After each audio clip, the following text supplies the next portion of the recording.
Huerfano means orphan.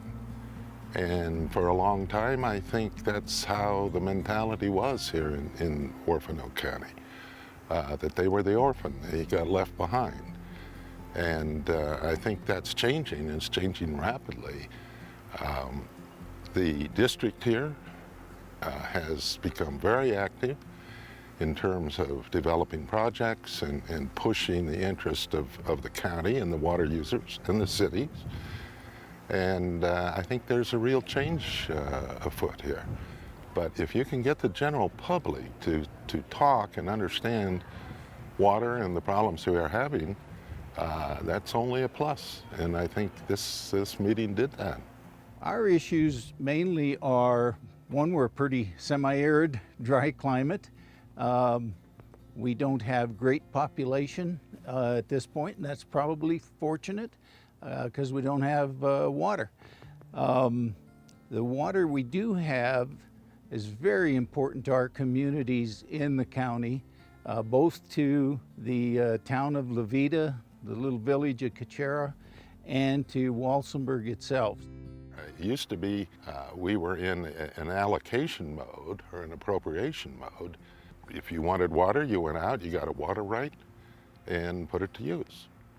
Well, there's no water left. So now we're in a reallocation mode where water has to move from one use to a higher use.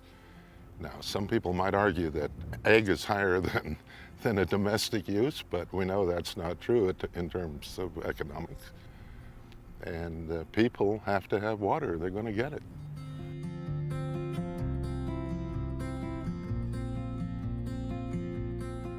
You get an augmentation plan when you want to keep from going to jail for stealing water. I believe Sandy's description was it allows you to steal water without going to jail, and in many ways that is what a plan for augmentation does. It allows someone to take water that they wouldn't normally be in line to take by providing a substituted supply of water to keep the stream whole. And in this, in these two drainages in the Huerfano-Cacharas, there weren't many plans for augmentation. There weren't many opportunities for folks to do anything new. The city of Gardner was in danger of being shut down from their water use of their wells, and I don't know what they would have done. But something had to be done, and that's why the district and the county commissioners have been a great help in that too, to keep their water use legal.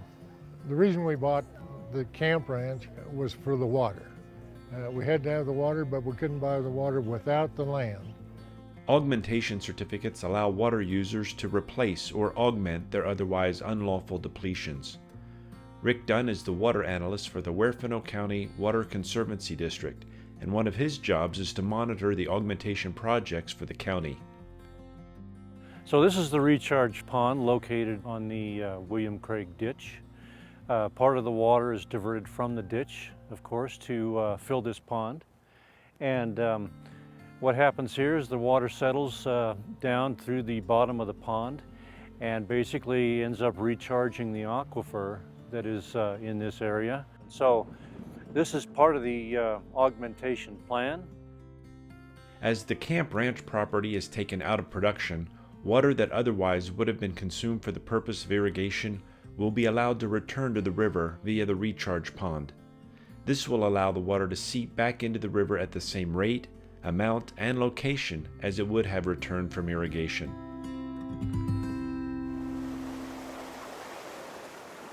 This is the head gate facility that is utilized to divert water coming from the river into two separate ditches. We just simply open this gate big enough to allow any water that we don't need in the ditches to head back down to the river. Another important part of the plan is the Sheep Mountain Augmentation Project, located just west of the town of Gardner. Water stored in the reservoir is water that would have been used to irrigate more than 90 acres on the camp ranch, but now it will be used to replace water that was used by those who purchased augmentation certificates. This is the reservoir over here, which is slated to hold approximately 40 acre-feet of water. Now the water will be pumped into this reservoir from the Huerfano River, which is located down here. And there's a pipeline that was put in from the river up through this area right here into the reservoir. And that, of course, will provide the water from the river into the reservoir. And then when the water needs to be augmented, then it's simply a gravity flow from the reservoir back into the river. It's been a long process getting permits from the state, doing the construction, but I feel very good about it. Our liner is in place. All we need now is phase 4 to start this spring, and we hope to be done by fall of 2020. Another critical need is storage. A recent study found that nearly 70% of the storage capacity in the basin has been lost because of siltation and aging infrastructure. One of the focuses of the Water District is to aid in the prosperity of Huerfano County, and our main goal of doing that is to provide a reliable water source. The district's plan to make the county more viable, ready for economic growth, again goes back to you cannot do anything without a true water source, a reliable water source. And our main focus right now is this water storage. Collaborative, again, Levita, Kachara, Walsenburg, several private owners. What happens in Huerfano County is the water flows downriver. If you cannot catch it, even with water rights, it goes into the Arkansas, eventually to Kansas, John Martin Reservoir. It's gone. It's gone. So our focus now is to try to catch that water, keep it here, and if you have the water, you have the potential for growth. You know, I moved here 44 years ago, and this county, I've been able to watch, it's tremendously dry. And like that one quote that Beaver Edmondson had, Sandy had up there, it's perpetual drought interrupted by a few good years of moisture or something like that. And that's really true. So when it does fall, we ought to catch it and try to keep it here.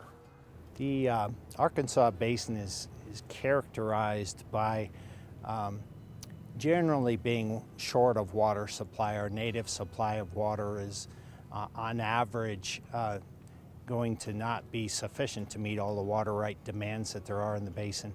But it's also characterized by high variability. So you can have years where you have a very good snowpack or a very good monsoon rainfall season, and you have much higher than expected stream flows. And those opportunities can benefit someone for a short time while they're happening, but with storage, they are able to benefit the water users and the communities for a much longer time. Storage is the key. When you live in an arid climate, you get, you rely on snowpack for probably 50 to 60% of your water supply. You have to be able to store it. And by storing it, then you're able to promote sustainable growth.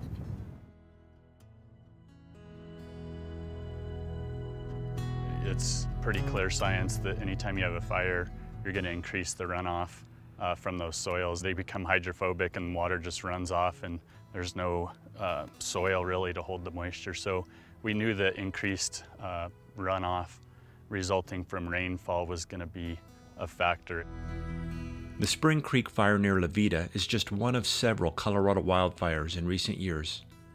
Burning over 100,000 acres in the summer of 2018, a time of extreme drought, the resulting burn scar impaired the health of the forest and now presents a flash flooding threat to surrounding property and communities. Some of the locals started thinking about how they could get stream gauging incorporated as a warning system, particularly for Levita. It's just in a location at the confluence of 3 of the drainages, and it was something that they really thought was critical to have some time to initiate some evacuations. A network of gauges monitor the streams leading into Levita and continuing on to Walsenburg. Sensors at each site measure the height and speed of the stream flows and then transmit this data via satellite to emergency response headquarters. Within a matter of minutes, warnings can be issued to those living downstream. I think that emergency gauging project is something very notable, and I would just point out that it was a good example of local cooperation to try to recognize that with the severity of the spring fire burn along the headwaters of both the Huerfano and Cacharas, there was huge risks to individuals and the towns of La Vida and the city of Walsenburg. With the flood, we don't have the time luxury as we did with the fire. I mean, we knew the fire was coming and it might be here in a day, it might be two. We might have 37 minutes between here and La Vida. So people have really got to kind of have this mental picture of themselves getting out of their house, getting what they essentially need to go and just getting out. It was important to the community to give a little bit of peace of mind. We were very fortunate we didn't have that big rain event in any of the drainages that drove a damaging flood, but we at least had a year to prepare to see that the system would work. And well, we've got another 5 or 6 years before the risk starts to go away. We've got a few years. It's a system that we'll have to keep working with and see how it reacts and kind of get a feel for what the results look like and how we can utilize that for emergency response the best. The fact that this is kind of a system that we're going to grow with and have to learn how to utilize the best. But I think it's starting to provide us some really helpful data and information to make those emergency response decisions. If I lived in La Vida, I would sure feel a lot better about the ability to and the amount of lead time that the emergency managers here in town would have to make decisions about evacuation and that kind of thing for sure. We're really focusing on our future, and so I think it's bright. I think we're doing the right things in terms of augmentation, looking at storage rights. So I think we're on the right track now. It is a long and expensive process, much more expensive than any of us envisioned when we started out, but we're going to get there. We're almost there. I think this area has shown me that there's some great individuals here and great leaders that want to take care of their home, take care of their neighborhood and their community.